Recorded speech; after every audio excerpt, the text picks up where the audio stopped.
So the latest episode of Made in the Abyss is out, and we are introduced to a new character called Ozen. I think that's how I pronounce the name. Ozen the White Whistle. So, from what I understood, this means that this is one of the strongest cave divers that is alive right now.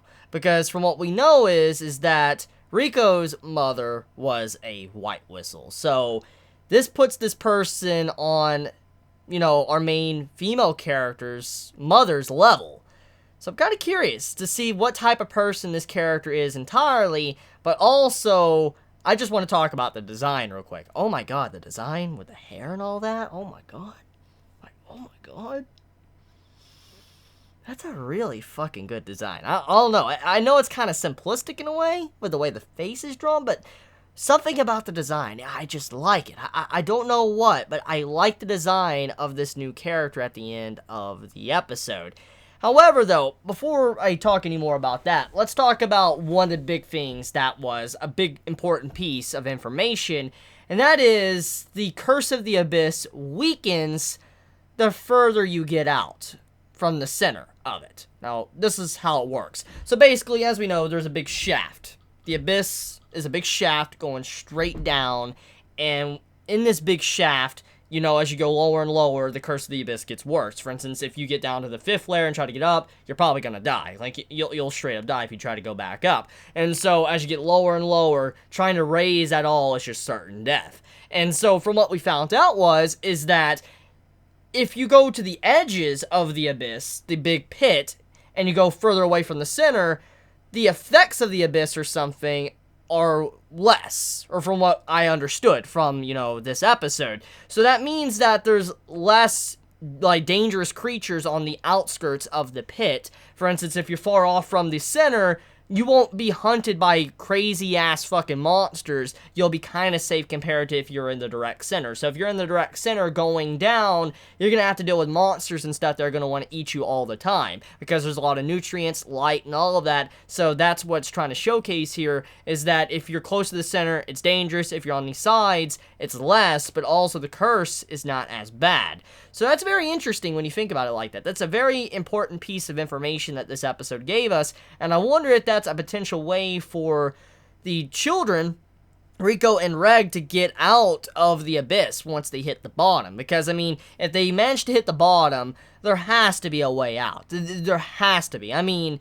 There just has to be. I know Reg is able to go however he pleases through the Abyss because the man's like a robot. But even then, though, there just has to be a way out. There can't just be a bottom and that's it. And if it is true that whatever it is, for instance, like if you go on the sides, it's less, there might be like a tunnel or something where the curse is not as bad and maybe you can get out through the bottom of the Abyss. Maybe something like that. Anyways, though, enough about talking about the information. Let's talk about some of the darker aspects of this episode, which I knew eventually had to come. And I don't think this is actually probably as dark as it's going to get for the series, because there's definitely something else to the series that is going to be much darker, because not just me even being aware of it, but many have told me, Chibi, you're not ready for what's to come. So I'm kind of curious to see what is going to happen in the upcoming episodes. However, though, there was a little bit of a dark thing that happened, and that was these creatures eating people. Now, that's kind of to be expected when you think about it. The Abyss is this pit where when people dive in, they're expected to die. You go deeper and deeper, and you're expected to die. And so seeing these creatures and all that live in the ecosystem of the Abyss eating people, it makes sense. It's not something that you honestly should surprise you at all. It should be something to be expected. And so seeing someone getting feasted upon by a cave creature, it's not surprising. But it was a dark aspect, especially for the meaning of it and what Rico was trying to say. So she goes out of her way to say that basically eating creatures that eat people, it doesn't really bug her. For instance, let's say there was this bear that ate this person, maybe even a close friend of hers, ate this person, and then she killed this bear because it tried to come at her.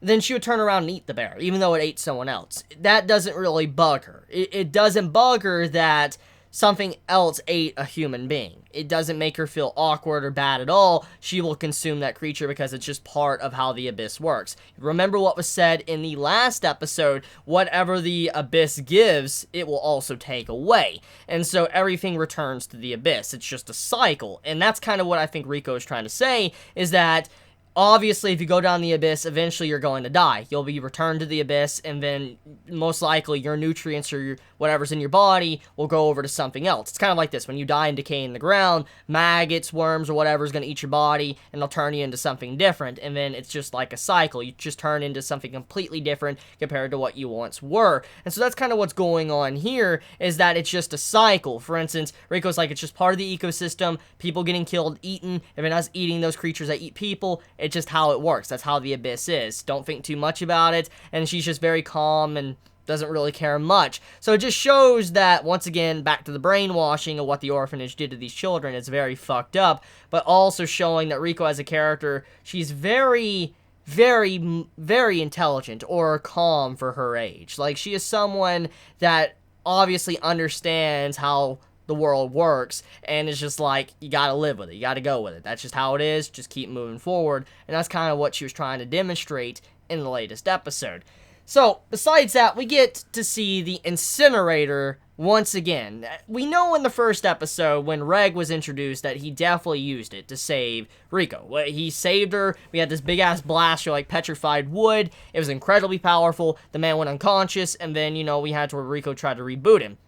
In this case, from what we see in the episode, is that Reg, he used his incinerator once again to help out Rico, and the blast seemed to be a little bit more devastating compared to what it was in the first episode. And then Rico says, like, it's obvious after looking at this blast that this is much bigger than what you did when you came out and helped me and saved me the first time, so it seems like you definitely have control over your ability. For instance, your incinerator type handgun, you definitely have control over it, or you once did have control over it before you lost, like, all your memories. So in this case, it shows that Reg could use this as a very big power in the future to save them if they get into danger, because being able to destroy monsters with something with this, I guess, big of a power, this power is massive in terms of being able to wipe anything out in front of it. I mean, look what it did to everything in this episode.